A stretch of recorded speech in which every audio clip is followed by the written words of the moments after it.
Assalamualaikum. Welcome to everybody to my new channel and to my lecture. At first আজকে আমরা discussion করছি appropriate preposition নিয়ে এবং appropriate প্রিপোজিশনের আগে অনেকগুলো ভিডিও দিয়েছি, তো তোমরা যারা রেগুলারলি ভিডিওগুলো দেখতেছো তাদেরকে থ্যাঙ্কস এবং যারা সাবস্ক্রাইব করেছো তাদেরকেও থ্যাঙ্কস, আর এখনও যারা সাবস্ক্রাইব করোনি সাবস্ক্রাইব করে নেবে। So let's discuss appropriate preposition number 1, care for. Care for means গ্রাহ্য করা। ওকে, তাহলে কেয়ার ফর মিন্স গ্রাহ্য করা। যেমন আমরা লিখতে পারি যে I don't care for you. Okay, I don't care for you অর্থাৎ আমি তোমাকে গ্রাহ্য করি না বা মানি না। তাহলে গ্রাহ্য করা শব্দটি না মানা অর্থে ব্যবহার করা হয়। নাম্বার 2, কেয়ারের সঙ্গে যদি আবার অফ থাকে, কেয়ার অফ মিন্স হলো যত্ন নেওয়া। ক্লিয়ার? তাহলে দেখো, কেয়ারের সঙ্গে ফর থাকলে গ্রাহ্য করা, আবার কেয়ার অফ যত্ন নেওয়া। যেমন ধরো take care of your health, take care of your health. Okay, তারপরে নাম্বার 3, কেয়ার ফুল অফ অথবা অ্যাবাউট। তাহলে কেয়ারফুল অফ অথবা অ্যাবাউট যদি থাকে তাহলে অর্থটার পরিবর্তন হয়ে যাবে, তখন কিন্তু হবে যত্নবান। হ্যাঁ, যত্নবান। যেমন আমরা লিখতে পারি হি ইজ কেয়ারফুল অফ অথবা about his health.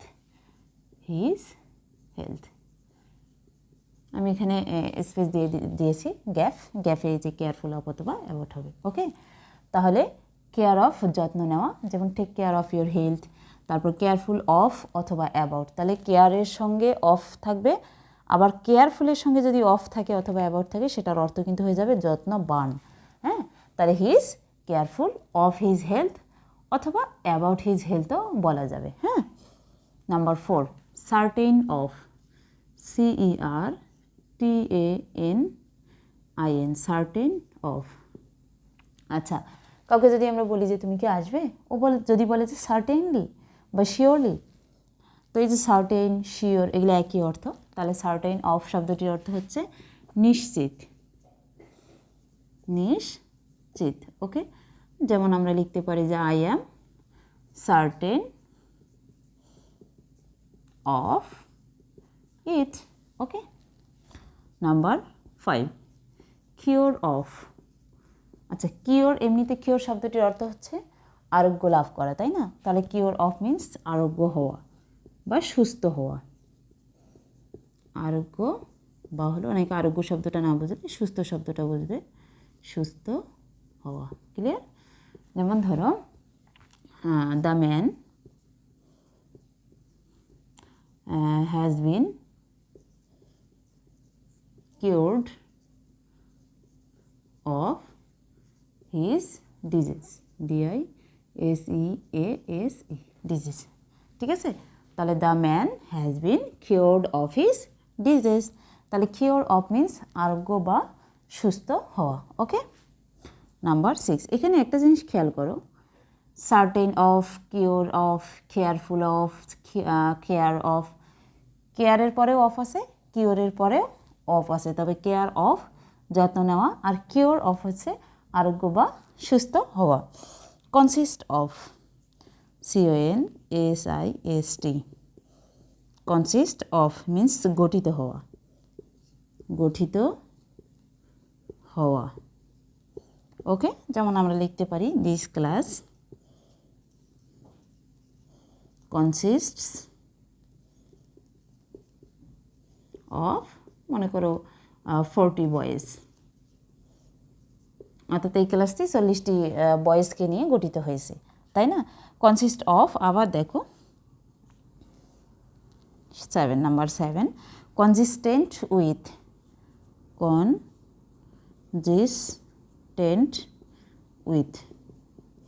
কনজিস্টেন্ট with means সামঞ্জস্যপূর্ণ হওয়া, বা সামঞ্জস্যপূর্ণ বললেও হবে, সামঞ্জস্যপূর্ণ।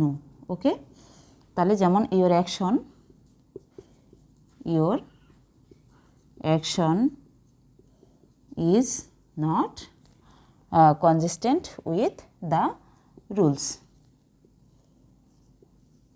তাহলে গ্যাপস ব্ল্যাঙ্কসের মধ্যে কি হবে বলো তো? ব্ল্যাঙ্কসের মধ্যে হবে কনজিস্টেন্ট উইথ, অর্থাৎ your action is not consistent with the rules. তার মানে তোমার যেটা কার্যক্রম সেটা হলো রুলস অর্থাৎ নিয়মের সঙ্গে সামঞ্জস্যপূর্ণ নয়। দেখা যাচ্ছে তুমি একটা নিয়ম করছো আবার কাজ করতেছো আরেক রকম। তো এই যে বিপরীত ধর্মী যখন হবে তখন কনজিস্টেন্ট উইথ। ক্লিয়ার? তাহলে কনজিস্টেন্ট উইথ শব্দটির অর্থ হচ্ছে সামঞ্জস্যপূর্ণ। Number 8, conscious of, CONSCIOUS, conscious of. Conscious of means সচেতন, সচেতন।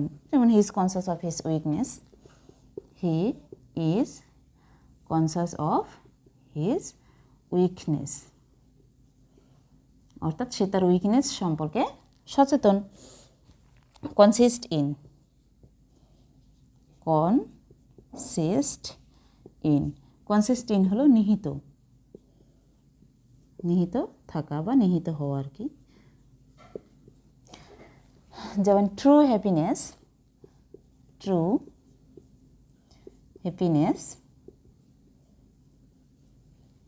Consistent in contentment, contentment, contentment হলো সন্তুষ্টি। তাহলে এই শব্দটির অর্থ হচ্ছে সন্তুষ্টি। ওকে, তাহলে সত্যিকারের সুখ consists in contentment, consists in contentment. একটা জিনিস খেয়াল করো, নিহিত থাকা, নিহিত থাকা মানে কি? কোনো কিছুর মধ্যে থাকা, অর্থাৎ সত্যিকারের সুখ সন্তুষ্টির মধ্যেই নিহিত থাকে। তোমার অনেক আছে তারপর তুমি নাই নাই বলো, বা তোমার কিছুই নেই তারপরে তুমি যতটুকুন আছে ততটুকু নিয়েই সন্তুষ্ট আছো। এরকম সিচুয়েশনে আমরা কনসিস্ট ইন শব্দটা ইউজ করতে পারবো, তাই না? তাহলে কনসিস্ট ইন শব্দটির অর্থ কি?